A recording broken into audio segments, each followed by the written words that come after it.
Hey, we are back. It is the Scaling Secrets podcast. Kevin Hernandez is here, the man, the myth, the legend, Kevin from heaven. Now, Kevin is a speaking coach, a copywriter, and an entrepreneur, and he wants you to reclaim your story. And Kevin has over 15 years experience in the corporate learning world, and he has worked as a stage agent, helping others just like you win speaking opportunities. Kevin's website is createconnections.com, but that's create with a K, and they can help you to communicate effectively, overcome your fear of public speaking, polish up presentations, and so much more. So we are going to dive in about things like the power of storytelling to build connections with our customers and teams, about how entrepreneurs can scale their customer base through speaking engagements and invasions, stand out from the competition, incorporate storytelling into your business strategy, so much more. Kevin, I'm so excited. How are you today?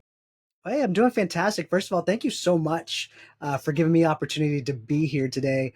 Really excited about this. And man, if anything, I'm a story advocate. And so I just love it when people reclaim their stories and actually start becoming a steward of what's happening and telling those stories internally, externally to their customers. Because if you don't take your stories down, if you don't share them, you're going to lose them. And so I love this opportunity to connect with you and encourage others to not be afraid to share about what they've experienced. I like that a lot, that there's the sharing, but there's also that personal inventory. And we've all been there where we had something that we remembered and had to write down. And if we don't write it down in 45 seconds, we'll forget it. And the same is true with your story. And it seems like your story can, if you don't have it, then what do you have in life? And as far as your results and your marketing messaging, a lot of chaos. And your story can also work against you, right? Because if we tell ourselves these stories about how we're not good enough, or we can't make it, or we shouldn't take a risk, that's a story. But if we also look at the strength, the struggle, these moments in time, we string them together and we can build the business that we're destined to make, and we can become our best selves. And that's what we want. And so, just kind of right off the bat here, like this whole idea of like storytelling, like before there were even like TED Talks and things like that, I kind of like discounted this idea. I thought it was a lot of like, buzzwords and fluff. And maybe looking back, maybe it was like a low self-esteem thing. Like I didn't think that I was like worthy of like sharing my story with others, but like to make sure that we're like on the same page and like kind of all like motivated to pursue this idea of story. Like, do you come across resistance even to the idea of people say like, oh well, story like doesn't apply to me, or like I don't have a story? Do people like kind of have the objections right off the bat? Yeah, actually, most people don't think of themselves as storytellers, but the reality is that stories are actually how we interpret the world around us. For example, my son, we got him a new pair of glasses. He goes to school. He has a field trip coming up. He's going swimming, and we tell him, "Do not lose your glasses." And so goes to school, comes back. What happens? He shows up home without his freaking glasses on. And so we're like, well, what happened? Me and my wife were like, going ballistic. We're like, he must have left it at this field trip. We started making up a story of what happened. We didn't have any of the details. We didn't have any of the facts, but that's how we interpret the world around us is we put it into a story. Turns out he just left it at school in his classroom and his teacher found it. But this is how we live as human beings. Even today, we still organize thought. We interpret understanding of data around us through applying it into a story. And so So, whether you believe you're a storyteller or not, you are. It's intrinsic into who we are. and what is a story? Because I think I know what it is, and like you describe it and we communicate and think this way, but have you ever like reduced it to like the bare essentials and like thought about like, okay, like what's not a story, what is a story, like what are the pieces, like how do we even like know what a story is? Yeah, that's a fantastic question. And really, you can look at there's all sorts of story structures that are out there, and you're going to get some debates and the right way to do this. But at the heart of the moment, to know if you're actually in a story is there an emotion tied to the moment? Are you feeling something? Are you upset? Are you frustrated? Are you happy? Are you sad? Like what's happening to trigger an emotion? Chances are you're in the midst of a story. Now, when you start applying structure, most of them have a beginning, a middle, and an end. The beginning sets the scene, what's happening, who's involved, who's the characters, what's the scenario, right? And then there's usually a conflict. Like what's happening that we have to overcome? What's the struggle? And what's beautiful is we can easily apply that into the business world, right? What's the struggle that your audience is dealing with? What's the struggle that your internal team members are dealing with? And then we can share a story of how we overcame that to get to our resolution. So now it becomes a marketing story, to sell or pitch an idea or a new way of thinking, to your audience. But a good question is, what's the emotion? What's triggering that emotion? And then the chances are there's a story there. Wonderful. So emotion equals a good material for a story, and a story, like you said, all sorts of structures, but a good starting point is beginning, middle, end, three-act structure. You set it up, you have the conflict, you have the resolution, easy enough to follow. And so, like, do you have any sort of ahas to share? Like, the best stories are about like transformation and about like where like just something just really hit you and changed your ways. And so as far as like your own personal evolution and like becoming the person that you, Mr. Kevin Hernandez, has grown up to be, like what was the turning point? When did it set off for you that like this is what I meant to be? Story is so important. Like what was the aha moment? Yeah, no, I love that. For me, it's about authenticity, right? It's the those true gut wrenching moments. I think if you're an entrepreneur, this is a scary space sometimes. You're faced with these pit moments where things look bleak, things look harsh, and some of those are the best learning lessons is when we're living through stuff. For me, my personal life, one of the biggest drivers for that is my daughter. So I actually have a daughter who's on the autism spectrum. She's nonverbal, so she doesn't really have a lot of words to communicate what she wants, what she needs. And one day, this was my moment. I was working in the kitchen. I was on my laptop. She comes and she gets right in my face, like to the point where I can't even work anymore because she's like invaded my space. She's looking at me right in the eye and she goes, "More what?" And I was like, well, I have no idea what you want, little girl. Like, I don't know what you're asking for. And she doubled down on that. Like, I could just sense the emotion in her voice. She's like, more want. And in that moment, my father's heart just like broke for her. And I was like, little girl, if you could just tell me what it is you'd want, I'd get you anything in this moment. And I realized, wow, how many times do we just throw away our words, or we take this gift to communicate for granted, when this is actually an extravagant luxury to be able to talk to someone, just you and me being able to converse right now. What an honor and privilege, right? And it gave me a new perspective of how powerful my words were and are. And that was the moment for me. I was like, all right, I'm going to double down on empowering people to help them reclaim their words, reclaim their stories, and take it seriously, and not take it for granted, not miss those anymore.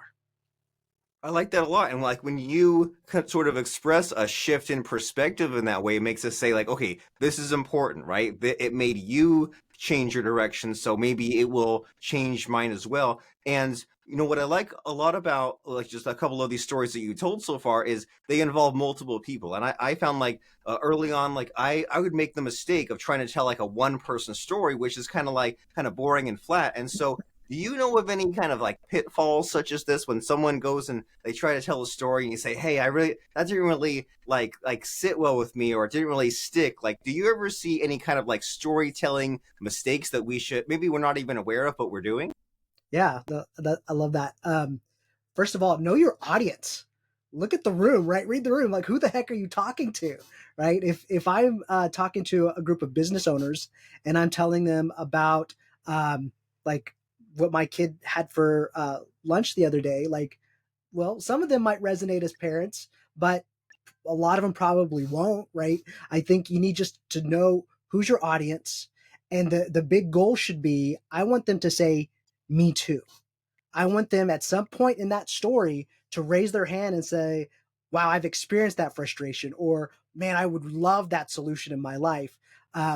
What's a story that's going to resonate with that audience, and then cater your stories to that group. And sometimes some of us need to get out. Some of us need to like live through some things so we can get stories, right? It's hard to have stories that are really powerful and inspirational and transforming if you're not doing anything. if you're not going on trips, if you're not putting yourself out there and challenging yourself to experience new things, that's going to be a challenge. And so I would even like encourage you, if you're like, if you don't feel like, man, my story bucket's low, go out and live, go sign up for things you never thought you would do before, challenge yourself, because that's where the best stories are going to come from, is you actually going out into the world and doing something you never done before. From the challenges. I love it. And I love the metaphor of the story bucket there. And it seems like sometimes when someone is speaking or presenting, they're using a sort of cheat code. Like you mentioned about the parenting thing. And sometimes I just remember like years ago, someone would say like, oh, let me tell you about my kids and their soccer practice. And let me show you these pictures up on the projector screen. And I'm thinking like, well, I was a young guy. I didn't really care that much. But now I think that if that person had said, well, hey, do you have kids? Or if not, like, think back to when you were a kid and you had this There you experience. And go. even Yeah. if you didn't play soccer, just getting us being like kind of flexible on the details, because if the details are like too rigid and it's not what I can relate to, then it doesn't really sit with me. So I like that about the knowing your audience idea, and go out and get those life experiences, make the mistakes, fail fast. So along those lines, I mean, tell us about one of your failures, since with as far as the storytelling, the falling flat on your face probably is the most like interesting and entertaining, and you can look back and laugh. So what comes to mind about a fun now, like it's fun right now, but maybe it wasn't fun then, failure that you've gone through? It's funny. This actually didn't come from my business life. This actually happened to me in high school. But even then, I was kind of a character. So my nickname in high school was the Great One.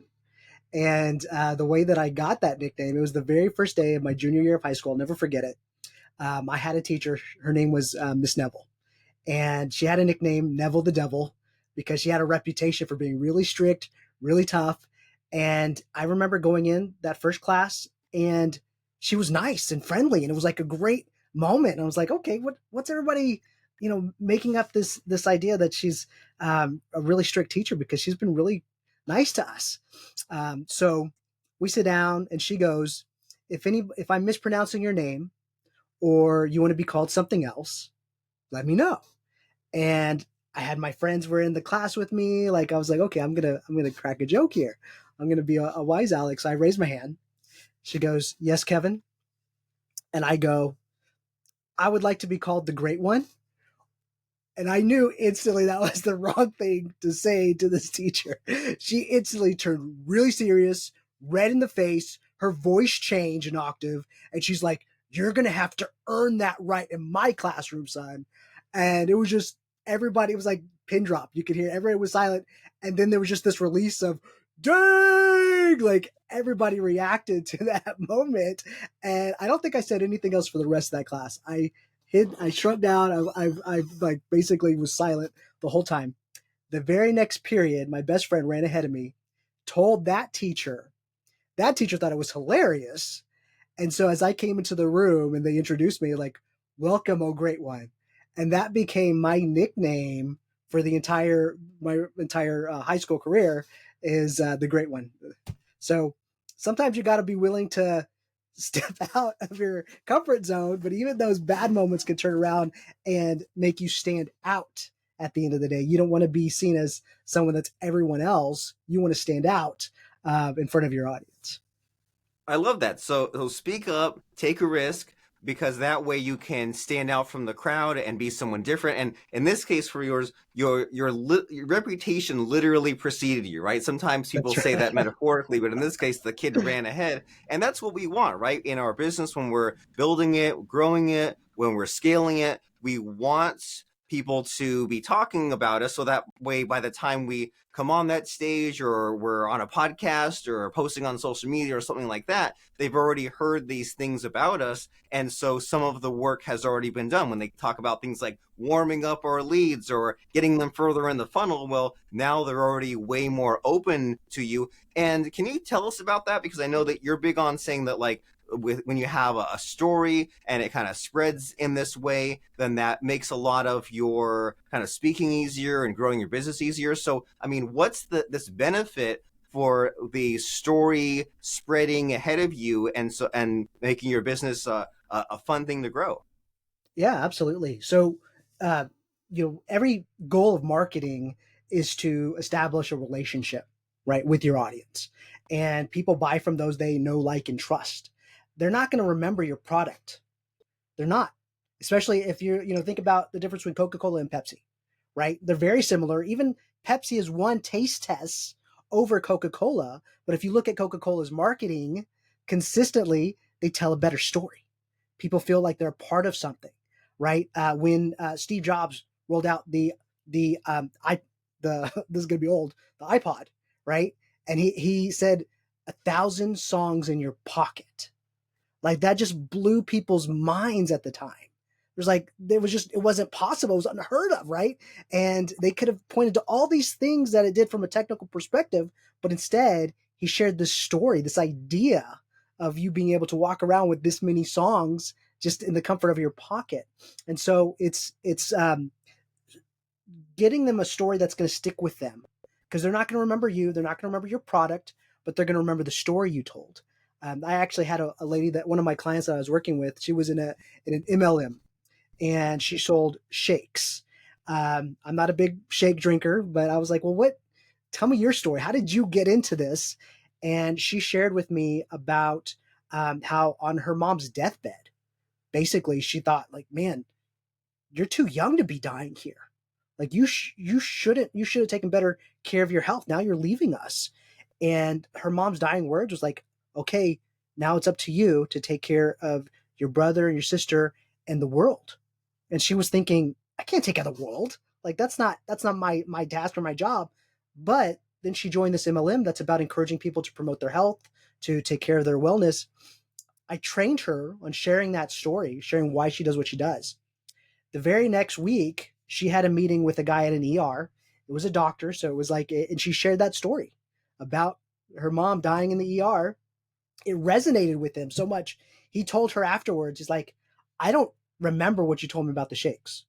I don't remember what they did, but that story, I couldn't stop thinking about that story. And that's the same thing in business. What's the story, true story, authentic stories that we can share with our audience that resonates, that they'll say, me too, that when they go to sleep at night, they're going to think about that story we told. And you're making me think back to, just like, you can imagine, I do lots of podcasts like this, and there's little stories here and there where, like, from years ago, and I don't even remember what the URL was or what facts they share, but like this or that story. And so why, like, so with this lady, she really succeeded with her storytelling and her effectiveness, but why does Pepsi fall short of Coke? Or you think about, like you said, the iPod was so long ago, and you think about, well, what about like the newer stories Apple tells? I mean, all that comes to mind is like the Vision goggles, which is sort of a joke. And so, like, it's a little terrifying when you think of these companies. They're huge. They have tons of people. They have these huge budgets. Like, why isn't that every single brand is like just like really hitting me with something great? Why do some of these companies fall short despite tons of people, tons of money? That's a great question. And the reality is that a large budget doesn't mean that you're going to tell a compelling story. Hollywood is failing right now. If you look at the box office, people aren't going to the theaters anymore. This is a different culture. This is a different time. And the reality is, if you have a customer today in 2024, your audience suffers from ADHD. They will not remember you 1 second to the next. And so, to what we've done as business owners to confront that is we start hammering them with a consistent message over and over and over again, so that they hear our message 7, 8, 12 times before they remember us. However, we can shortcut that if we tell them a story that actually resonates with them. There'll be a movie trailer that comes out and you're like, oh my gosh, I have to see this. And you're going to find a way to give them your money to get in that theater. But if they're not telling you a story that's resonating with you, like, well, I'm not going to go see it. That's nice, but I'll wait until it comes to streaming, right? It's not going to get me to get in my car and drive to a movie theater. That's the kind of story we need to be looking for. And I think um, it big corporations are not immune to this mistake. You're like you just said, like, I can't even think of the last thing that Apple did that really stuck out to me or that really resonated with me story wise. It's because it's being lost now in the midst of all the other stories out there. I think some of the more profound ones, if I was Apple, I would use the camera on my phone, and I would use that to capture someone's dying record to their children and share that moment that was captured that's going to last forever that they can pass on to their kids. I think like that would be profound, and like that was only possible because of this in my hand, right? Like they need to find a compelling message that it's going to stick with me after I'm done watching this thing. Wonderful. And so as far as like extracting this message that you're talking about, right? You've mentioned that you work with all these different clients, and is that a struggle? Is that a matter of like looking at the feedback or like going through lots of stories in the story bucket? Like how does somebody come across something like the deathbed video idea? Like when they say like, "Oh, well, I've done all these different things. There's all these things I could talk about. It could be these messages on repeat." How do we find that ideal story? And like, does it have like a lifespan? And just like, how do we navigate all this? No, and I love the question about the lifespan. We do have to constantly be searching for stories. We have to be stewards of stories, and so every healthy organization has to have a mechanism to capture their clients' stories. If we live in a society that's like, what have you done for me lately? So if you're not capturing good reviews, if you're not capturing good stories of how you've impacted people, how you changed their lives, you lose it. You're absolutely losing it, and you're going to lose business to a competitor who doesn't fail in that arena, who is telling the customer's journey, their customer's story. That's why, when we go to Amazon, what are we looking at? The reviews. We want to see what's the story of the person who did this before me. And so every business should have a system in place that captures that story, reward the feedback, people who are giving it to you, but then use it. You can repurpose it. You can freaking hire actors and embody that, right? But like tell those stories. Like I love what Chick-fil-A's been doing. I don't know if you've seen recent Chick-fil-A videos, but they have actual employees and they pay actual customers to share what they did that changed that person's life. Sometimes it was like, I think one I saw recently, they had a wedding reception. The caterer backed out at the last minute. They called Chick-fil-A up and they hooked them up with food for the wedding. And now that became their video, and they're sharing that story of how this organization cared enough and made a difference for someone's wedding, for someone's life. I think every business owner needs to be able to start capturing those. Even if you don't use them right away, you just need to capture them and start looking at them so you can share them with your audience. That's the other part of it, not just being a good steward of it, but then also telling it on the other end, right? Having places where you're displaying those messages, whether it's social media, whether you're getting on podcasts, where you're speaking from a stage, you also have to be able to share those powerful stories with others. And that's what a concept, right? Is don't just stop at step one of figuring out the story, but actually like put it to use and put it in your marketing and go on podcasts and make the social media posts. And so when you have these clients that are then moving in this process, right? When you're saying like, okay, now it's time to get the speaking engagements and to like refine your public speaking over time, like where are the bottlenecks there? Do people have trouble with confidence or in like structuring the story in a fun way or in the marketing and traffic? Like where do you see people really getting stuck? Yeah, I think one, it's they're really just uneducated about the opportunities that are out there. Where there are so many speaking opportunities, and it's not just on a stage. It's podcasts, it's Facebook Lives, Instagram Lives, TikTok. Like there's so many places where you could and should be getting your message out there. Podcast is definitely a huge bucket, but it's again knowing your audience. Where do my customers consume information? And then packaging it in a way that they can get it there. It might not make sense for you to be on a global stage, on a global conference, if it's full of people who aren't your customers, right? Like you want to mirror what you're doing in your efforts for where people are actually enjoying and spending their time. From there, it goes back to um, the audience that's the stories that are relevant to that audience, right? So then we're handpicking the ones that they're going to say, "Yep, that's me." They know my story. They know me as an individual. That's the heart of branding is to not look at it as a business as some just building, but as a person, it's personifying your brand. So they start interacting with corporations and organizations now as people, and that's the end goal. That's the story we want to tell, is where they start building a relationship with us as an individual, even though we're a business, even though we're a brand and full of hundreds of individuals. We want them to see us as a person, and that's the recipe for success right there.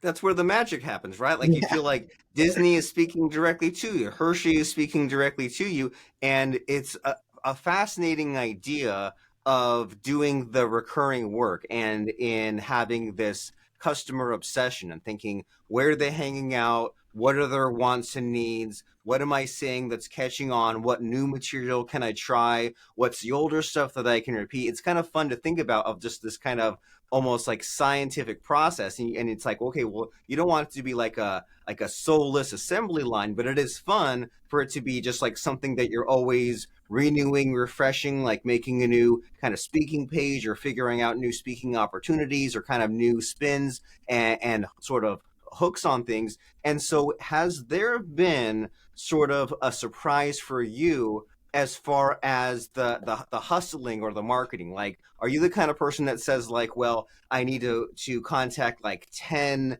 speaking opportunities of whatever's right for me every day? Are you the kind of person that says like, I want to always be talking to certain people every day? Like, what would you think sets you apart as far as the work ethicness of it? yeah, and it's just like any business when it gets to that point. Like, you really have to be putting in the work to get opportunities. Until you're an established speaker, opportunities are not just going to come to you. The more you speak, though, it will open up new speaking opportunities, which is fantastic. But that's not going to be consistent. And so you have to treat it like any other business where you have leads.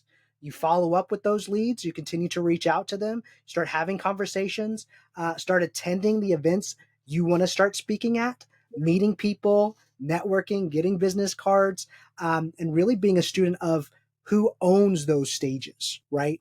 Is there a meeting planner who's responsible for booking specific speakers? Okay, I want to friend them. I want to find them on LinkedIn. I want to message them. I want to fill out their the speaker request form, and I want to reach out to them in multiple methods so that they know I'm serious. I also want to show how I can give them value.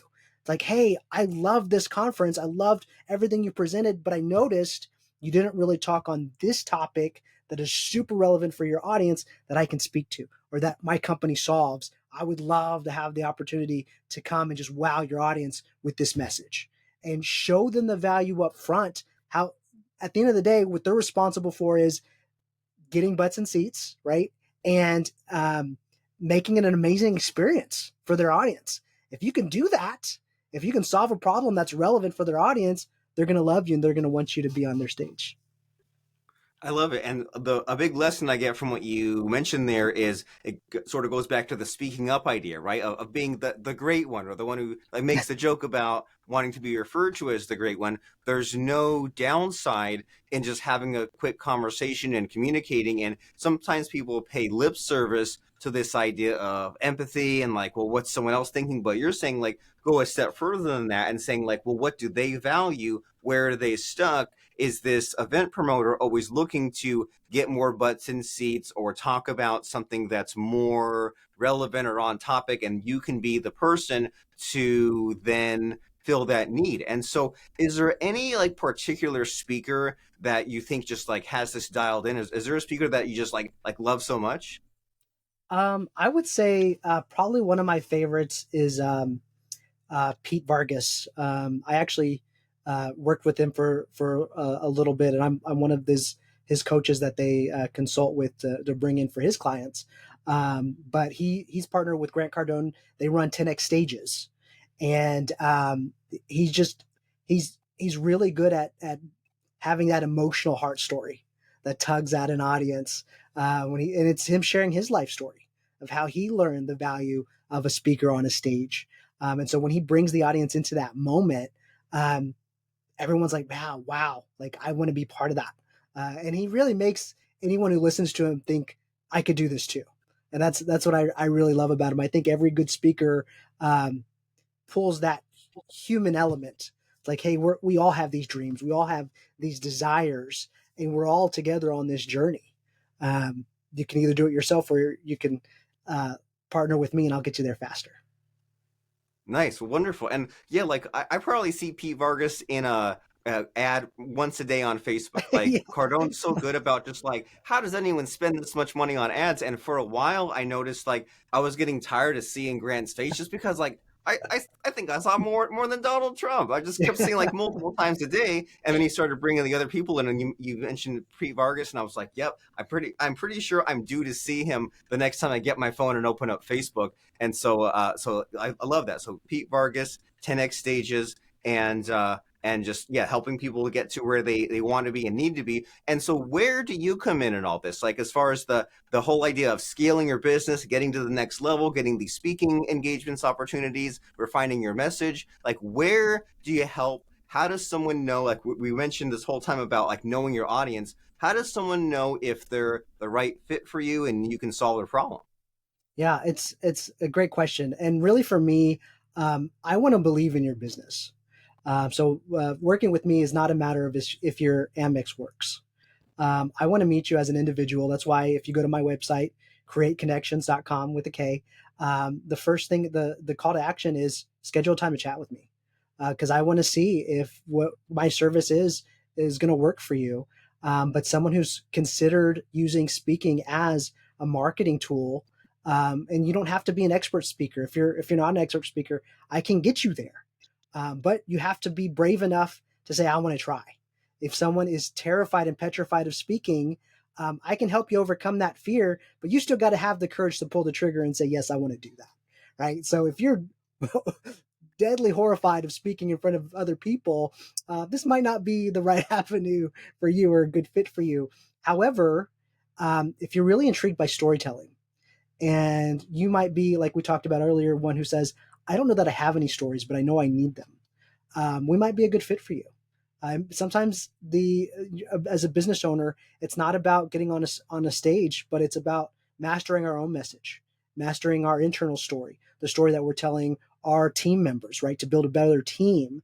I can help you with that. It's all about us coming together, looking at what is it that you're trying to actually do in your business, and then creating a game plan around that. I have one-on-one coaching. We do workshops, but it depends on um, the direction that you're trying to get in your business.